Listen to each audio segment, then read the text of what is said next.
신앙의 여부와 관계없이, 믿음이 있느냐 없느냐 이것과 관계없이 우리는 인생에서 형통한 날을 만나기도 하고 곤고한 날을 만나기도 합니다. 하나님께서는 이 두 가지를 허락하셨고, 다시 말해서 형통한 일도 우리에게 주셨고 곤고한 일도 우리에게 주셨는데, 하나님께서 행하시는 이 일들을 누구도 바꿀 수 없다는 것입니다. 그래, 하나님께서 여러분을 위해서 고난도 주시고 하나님께서 여러분을 위해서 형통함도 주신다는 말씀이 되는 것입니다. 이 모든 일이 하나님의 주권 아래 있는 것임을 의미하고 있는 내용이기도 합니다. 그렇다면 하나님은 왜 우리에게 이렇게 고통을 주시는가입니다. 하나님은 왜 그렇게 사랑한다고 하면서 우리에게 고난을 주실까 하는 것입니다. 우리는 문제가 없이 풍족하기만 하면 하나님을 잃어버리는 본성을 가지고 있기 때문에 그렇습니다. 문제가 생기면 하나님을 찾게 되고, 나는 한치 앞을 모르는 연약한 존재입니다 라고 깨닫게 된다는 말씀입니다. 하나님을 찾게, 하나님을 의지하게 하기 위해서 하나님은 그렇게 하신다는 것입니다. 하나님께서는 여러분에게 어려움만 주시는 것이 아니고, 그 어려움 안에 어려움을 이길 수 있는 그 무언가도 하나님은 함께 주셨다는 말씀입니다.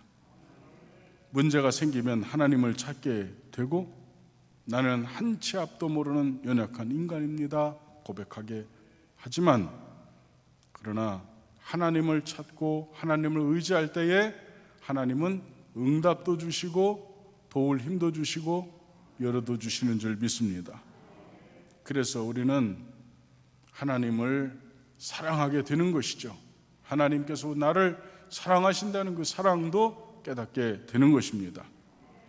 그래서 우리는 형통할 때에는 그것이 나의 능력 때문에 형통한 것이 아닌 하나님의 은혜임을 고백하고 그 하나님께 예배하고, 곤고할 때에는 우리 자신의 삶을 돌아볼 뿐 아니라 하나님께서 고난을 허락하신 이유를 우리는 골똘히 생각하며 하나님의 뜻에 순종하고 하나님을 의지해야 하는 것입니다.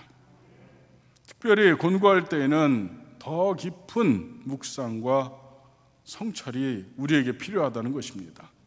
나의 고난이 하나님께서 허락하심이 분명하다면 우리는 몇 가지를 생각해야 되는데, 첫째는 고난은 누구나 겪는다는 것입니다. 여러분, 고난은 누구에게나 다 있습니다. 옆 사람의 얼굴을 한번 살짝 보시기 바랍니다. 너무 뚫어지게 보면 좀 실례니까 살짝만 보시기 바랍니다. 자, 고난이 있지요. 여러분의 얼굴에는 짙은 그림자가 드리워져 있습니다. 우리는 누구나 할 것 없이, 너나 할 것 없이 우리는 다 고난 가운데 있습니다. 두 번째는 하나님께서는 고난뿐만 아니라 그 고난 가운데 하나님께서는 형통한 길도 열어놓으셨다는 것입니다. 아멘. 다시 말해서 하나님은 우리에게 출구를 이미 주셨다는 것입니다. 그래서 그 출구를 찾는 지혜를 통해서 우리는 인생의 형통한 길이 어떤 패턴으로 진행되는가를 우리는 깨닫게 되는 것입니다. 세 번째는 감당할 시험만 주시는 주님을 우리는 깨닫게 되는 것입니다. 만약에 여러분이 겪었던 여러 가지 시험, 그리고 절망스러운 낙심할 만한 요소 때문에 여러분이 주저앉았다면, 여러분이 그곳에서 무너졌다면 여러분은 이곳에 없습니다. 그러나 우리가 이곳에 이렇게 존재하는 것은 우리는 이겨냈다는 증거도 되는 것입니다. 그러니 지금까지 하나님께서는 우리에게 감당할 수 있는 시험만 주셨다는 내용이 되는 것입니다. 네 번째는 하나님께서는 그때그때 피할 길을 열어주셨다는 말씀입니다. 할렐루야. 우리 힘으로 건너뛸 수 없는 그때에 하나님께서는 피할 길을 열어주셨습니다. 마치 홍해의 길을 가르셔서 마른 땅으로 건너게 하신 것처럼, 요단을 가르시고 마른 땅을 건너게 하신 것처럼, 처음 길을, 누구도 걸어본 적이 없는 처음 길을 걷게 하신 그 하나님께서 여러분에게 그런 피할 길을 열어주셨다는 것입니다. 또한 하나님께서는 고난 중에서도 하나님은 여러분과 동행하신 줄 믿습니다. 우리들이 인생 광야에서 이리저리 유리하고 방황하고 헤매는 40년, 인생 40년의 기간에서도 하나님은 언제나 구름 기둥으로, 불 기둥으로 여러분과 함께 하셨습니다. 뿐입니까? 주님께서는 우리가 당하고 있는 여러 가지 고통을 그분은 이미 겪으셨습니다. 그는 비천하게 태어나셨고, 가난하게 지내셨고, 배신의 쓴 잔을 마셨고, 그리고 누구도 감당할 수 없는 인간 육체의 고통을 십자가에서 감당하셨습니다. 그러니 그렇게 고통을 알고 계신 그분께서는 우리에게 괜찮아, 너도 이길 수 있다, 이렇게 말씀하실 수 있는 자격이 그분에게는 있는 것입니다. 세상에 누구도 우리를 위로할 자격이 없지만 오직 주님은 우리를 위로할 자격이 넉넉하신 분입니다. 그러니 여러분, 고난은 하나님의 자녀로 성숙되어가는 훈련 과정이라는 사실을 여러분들이 받아들일 수 있다면 여러분은 시련, 고난, 고통 가운데 여러분은 어떤 의미를 여러분은 찾아낼 수 있을 것입니다. 때때로 우리는 이유를 알 수 없는 환난과 고난을 당하지만 믿음으로 고난의 유익을 발견하면 하나님의 사랑을 새롭게 깨달을 수 있다는 것입니다. 고난에는 반드시 하나님의 사랑이 있습니다. 할렐루야. 요나가 물고기 뱃속에 들어가서 그가 스올의 바다까지 내려가는 참담한 고통 가운데 있었을지라도 하나님의 사랑은 요나에게 그때에도 있었던 줄 믿습니다. 그러나 여러분, 주님의 은혜가 여러분에게 족하다는 사실을 깨닫고 오늘도 이 깨달음을 놓치지 않고 힘내어 사시기를 주님의 이름으로 축복합니다. 하나님께서는 야곱의 후손들을 하나님의 백성 이스라엘로 만드시기 위해서 그들을 어느 곳으로 인도하셨는가입니다. 첫째, 어느 곳으로 인도하셨는가입니다. 오늘 말씀해 보니까 수르 광야가 나옵니다. 주로 술 광야라고 불려지고, 민수기 33장 8절에 보니까 하이롯 앞을 떠나 광야를 바라보고 바다 가운데를 지나 에담 광야로 사흘 길을 가서 마라에 진을 치고라고 했습니다. 그러니 이 수르 광야는 에담 광야와 같은 의미를 가지고 있습니다. 수르 광야는 애굽의 동쪽 국경 지역의 광야를 이야기하는데, 여러분, 국경지대는 아무것도 없는 곳을 이야기합니다. 다시 말해서 빈들로 하나님께서 야곱의 후손들을 인도하셨다는 것입니다. 여러분, 빈들은 아무것도 없습니다. 빈들은 힘이 들고요, 빈들은 재미있는 오락거리 찾아 볼 수가 없는 곳입니다. 출애굽기 15장 22절 오늘 본문에 보니까 모세가 홍해에서 이스라엘을 인도하며 그들이 나와서 수르 광야로 들어가서 거기서 사흘 길을 행하였으나 물을 얻지 못하고 라고 했습니다. 그 아무것도 없는 빈들 그곳에 들어가서 사흘 길을 행했습니다. 그런데 물이 없습니다. 이스라엘 백성들은 하나님이 구름 기둥과 불 기둥으로 인도하시는 섭리 속에서 계속 3일 동안 건조한 사막 지역을 경유하면서 계속 남쪽으로 이동했습니다. 이것은 하나님께서 그 백성들로 하여금 시내산에서 하나님의 말씀과 성막 식양을 받고 그곳에서 하나님께 예배하기 위해서 계속 아래쪽으로 인도하시는 것입니다. 다시 말해서 이 에담 광야, 수르 광야는 하나님의 의도를 가지고, 하나님께서 의도를 가지고 이곳으로 인도하고 계신다는 내용입니다. 그러나 이 지역의 특성 때문에 마실 물을 얻지 못하고 이스라엘 백성들에게 서서히 고통이 스며들기 시작했습니다. 여러분, 3일 동안 물 마시지 못하면 어떻게 될까요?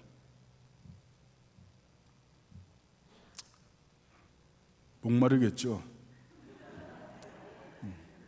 목마르겠지. 하나님께서 왜 이런 고통스러운 길로 이스라엘 백성들을 인도하고 계실까 하는 것입니다. 하나님의 의도가 출애굽기 14장 17절에 나타나 있습니다.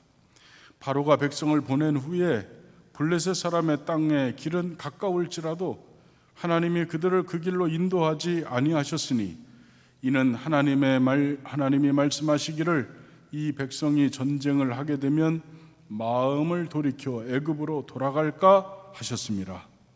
아멘. 왕의 대로라고 하는 무역로가 있습니다. 아주 좋은 길이 있습니다.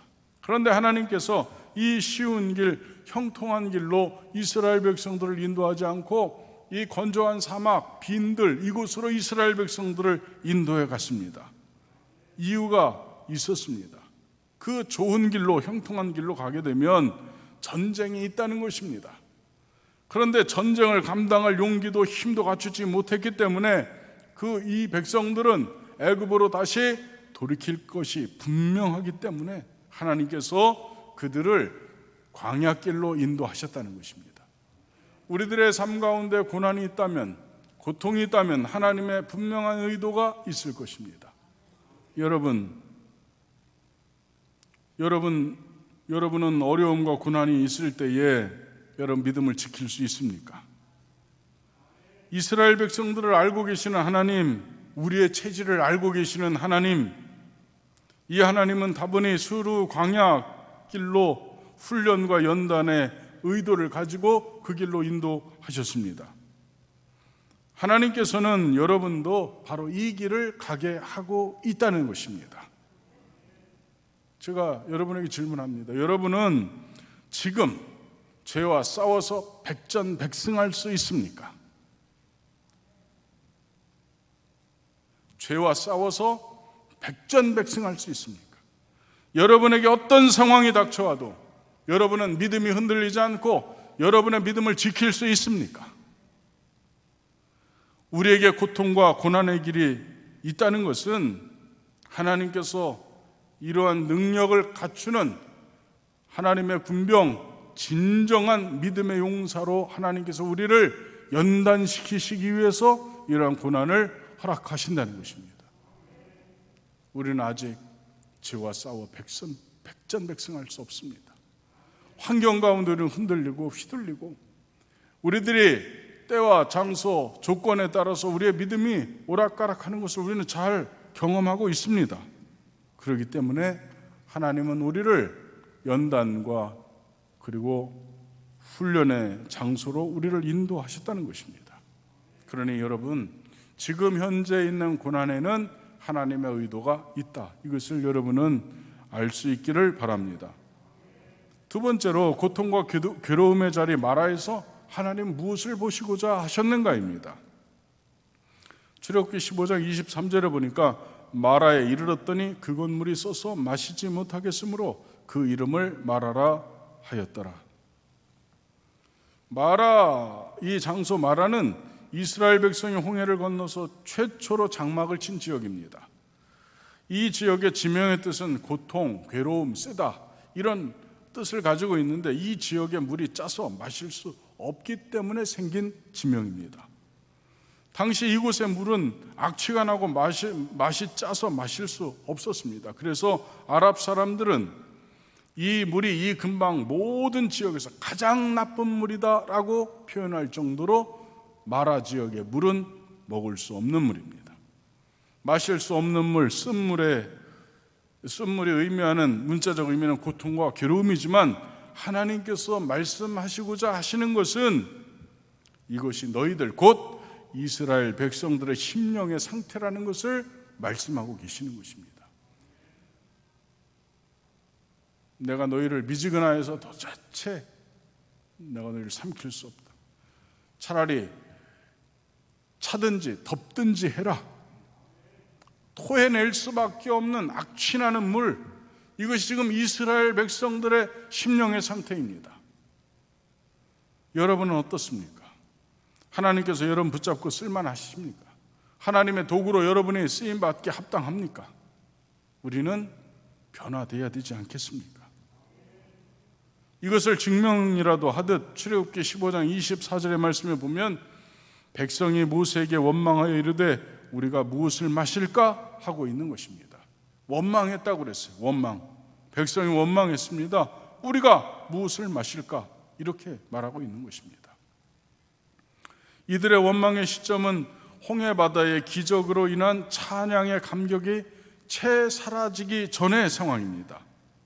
3일 길 갔는데 홍해바다를 기적적으로 건너고 난 다음에 미리암과 여인들이 소고를 들고 춤추며 찬양했던 그 엄청난 찬양이 그들의 귀에서 채 가시기도 전인 그 상황 가운데서 이들이 원망했다는 것입니다. 여러분, 이들의 원망을 보면서 우리 자신도 하나님 앞에서 이 내용 때문에 우리 자신도 위축되는 것 아닙니까? 여러분, 자유롭습니까? 이 내용에 대해서. 조그마한 역경에 부딪힐 때마다 불평과 원망을 쉽게 터뜨리고 마는 아주 간교하고 그리고 변덕스러운 인간의 속성, 여기에서 우리 역시 자유롭지 못합니다. 이들은 홍해 사건을 체험한 큰 기쁨 속에서 하나님을 경외하고 모세를 믿었던 3일 전의 태도와는 달리 환경이 조금 변했고 갈증이 나고 육체가 괴로워졌을 때에 곧바로 불평과 불만을 터뜨렸습니다. 이것이 우리들일 수도 있습니다. 원망이라고 하는 뜻의 히브리어는 룬입니다. 룬. 이 룬은 고집이 세다, 중얼거리다, 밤새워 머물다, 이런 뜻을 가지고 있습니다. 그래서 이 룬을 갖다가 쫙 펴서 보면 이스라엘 백성의 밤을 새워가며 감정을 다해서 불평했다는 내용입니다. 밤새도록 불평했다는 거예요. 여러분, 힘들고 어려운 일, 고통스러운 일이 있어서 고난이 여러분에게 닥쳐왔을 때 여러분 밤새 투덜대면서 도대체 우리 보고 어떻게 하라는 것입니까? 도대체 우리 보고 뭘 어쩌라는 것입니까? 밤새 투덜댔던 이스라엘과 같이 우리도 아마 어쩌면 원망하는 사람일 수도 있습니다. 그런데 이 원망하는 백성만 있는 것이 아니라 이 원망하는 백성이 있는가 하면 기도하는 모세도 있었습니다. 출애굽기 15장 25절에 보니까 모세가 여호와께 부르짖었더니 이렇게 되어 있습니다. 우리의 신앙은 무엇을 해야 바뀔까요? 여러분의 신앙은 어떻게 하면 바뀝니까? 원망하면 바뀝니까? 불평하면 바뀝니까? 교회 다 틀려먹었어. 못 하나 제대로 하는 게 하나도 없어. 도대체 교회가 이게 뭐야? 교회가 이래도 되는 거야? 여러분, 이렇게 하는 원망과 불평, 이거 세상 사람들은 이렇게 해도 괜찮습니다. 세상 사람들이니까 이렇게 얘기해도 괜찮아요. 그러나 우리는 다릅니다. 여러분은 다릅니다. 우리는 우리 스스로가 바르게 해야 되는 성도이기 때문에 그렇습니다. 우리들이 교회이기 때문에 우리는 그렇게 하면 안 되는 것입니다. 여러분이 빛이 되어서 어두운 교회를 밝혀야 되는 존재이기 때문에 안 되는 것입니다. 여러분 자신이 희생해서 교회가 맛이 나는 소금의 희생을 지불해야 되는 존재가 바로 우리이기 때문에 우리는 그렇게 말하면 안 되는 것입니다. 세상은 그렇게 얘기해도 괜찮습니다. 그러나 여러분은 그렇게 얘기하면 안 되는 것입니다. 여러분의 교회를 바꾸시기 바랍니다. 여러분의 교회를 새롭게 하시기 바랍니다. 여러분의 교회를 밝게 하시기 바랍니다. 여러분의 교회를 맛이 나게 하시기 바랍니다. 이게 우리의 일이라는 거예요. 여러분, 원망하고 불평해서 교회가 바뀌지 않습니다. 원망하고 불평해서 우리 자신의 신앙이 바뀌어지지 않습니다. 우리의 신앙의 변화를 위해서 우리가 해야 되는 것은 모세처럼 하나님께 기도하는 것입니다. 제가 무엇을 해야 되겠습니까? 우리가 기도하면 응답하시는 하나님을 만나게 됩니다.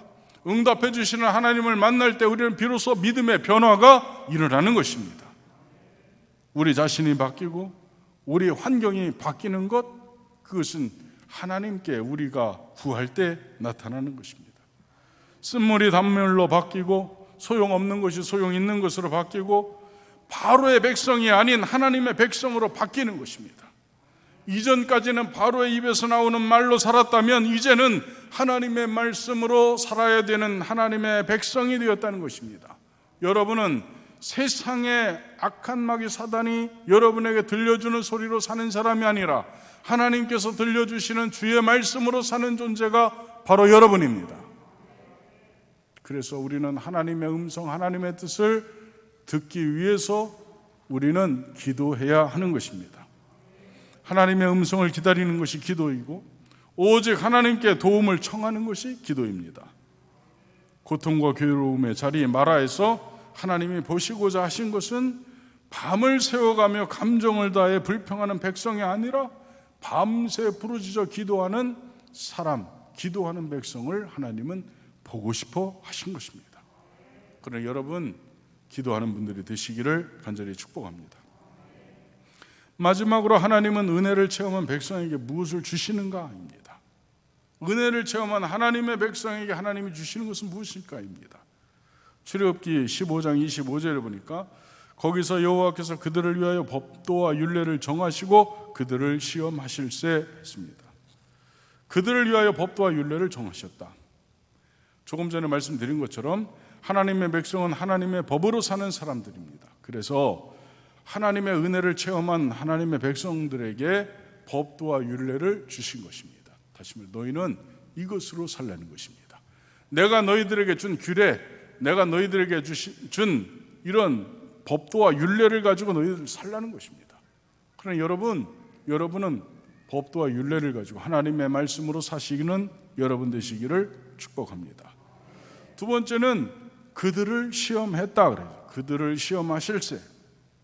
이 부분은 하나님께서 백성들이 순종하는지 아니하는지 안 하는지 언제나 감찰하시고 계신다는 사실을 분명히 한 말씀입니다. 하나님께서는 종종 그의 백성들을 시험해서 순종의 여부 혹은 신앙의 진위를 살피신다는 것입니다. 진짜 믿음이냐 가짜 믿음이냐 이것을 살피신다는 거예요. 그리고 시험으로 인한 시련을 통해서 인내와 순종 그리고 구원에 이르는 온전한 믿음에 대한 힘도 기르도록 하나님은 그렇게 하신다는 것입니다. 야고보서 1장 2절로 4절 말씀을 보니까 내 형제들아 너희가 여러 가지 시험을 당하거든 온전히 기쁘게 여기라. 시험 당할 때 기쁘게 여기라는 것입니다. 여러분 시험 당할 때 기쁘게 맞이하시기를 축복합니다. 네, 감사합니다. 그런데 이 시험이 너희 믿음의 시련이 인내를 만들어내는 줄 너희가 알미라. 인내의 사람, 견딜 수 있는 내구성을 믿음의 내구성을 갖춘 사람은 시련이 만들어낸다는 거예요. 이 시련이 인내를 가지고 주님 오실 때까지 믿음을 지킬 수 있는 하나님의 백성으로 만들어낸다는 것입니다. 구원의 백성을 만들어낸다는 것입니다. 그러니 하나님께서는 그의 법도와 율례로 이스라엘 백성을 시험하셔서 그들로 하여금 인내와 순종, 믿음을 배우게 하셨다는 거예요. 그리고 적절한 시험의 인내, 연단 그것을 통해서 결국 그들은 하나님의 적합한 군대로서 가나안을 정복할 수 있는 능력을 구비할 수 있게 되었다. 그러니 여러분 강하고 담대한 믿음의 사람 되기 위해서 시련을 여러분에게 주신다는 것을 깨닫고 여러분이 겪고 있는 시련은 하나님의 선한 의도가 그 안에 반드시 있다는 사실을 깨달을 수 있기를 바랍니다. 그래서 우리는 고통의 자리에서 하나님의 의도를 반드시 찾아내야 합니다. 그러나 여러분 현재 당하고 있는 고난의 자리에서 하나님의 의도를 여러분은 찾아내시기를 주님의 이름으로 축복합니다.